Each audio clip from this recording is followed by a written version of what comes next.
Have you ever asked someone how they're doing and they reply, "I'm fine," even when you can see something's clearly wrong? Their eyes tell a different story.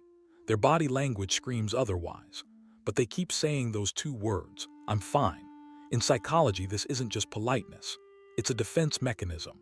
And understanding why people do this reveals so much about emotional pain, childhood wounds, and the fear of being truly seen. Let's dive into the real psychology behind people who always say, "I'm fine." 1. Emotional suppression starts early. Psychologists have found that people who constantly say, "I'm fine," often grew up in environments where expressing emotions wasn't safe. Maybe their feelings were dismissed, minimized, or punished. So they learned early on that showing vulnerability leads to rejection or discomfort.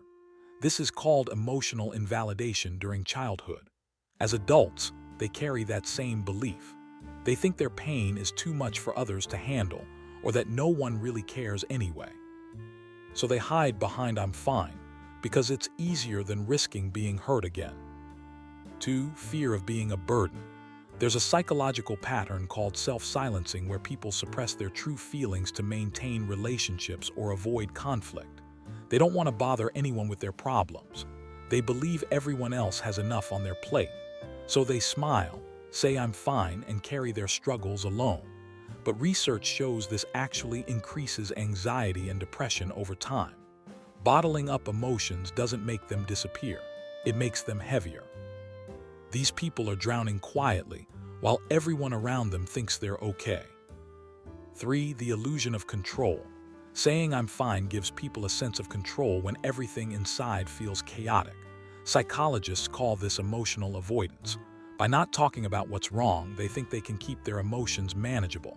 If they don't name the pain, maybe it won't feel so real.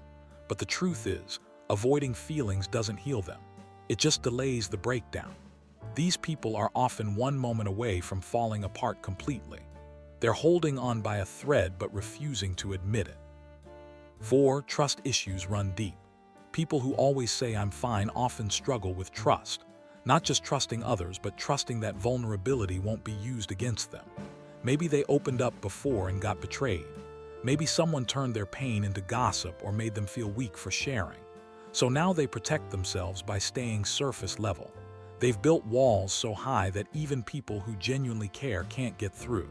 And the tragic part is, they want connection. They just don't believe it's safe anymore. 5. Perfectionism and self-worth.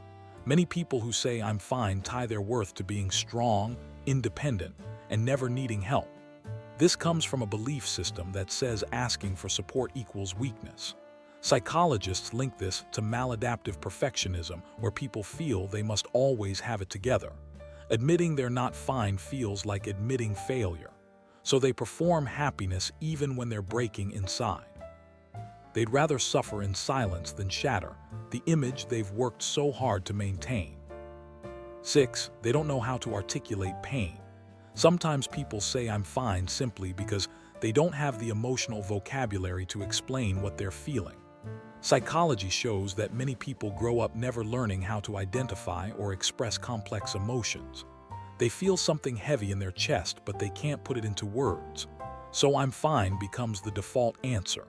Not because they're lying, but because they genuinely don't know how else to respond. They're emotionally numb or confused, stuck between wanting to share and not knowing where to start.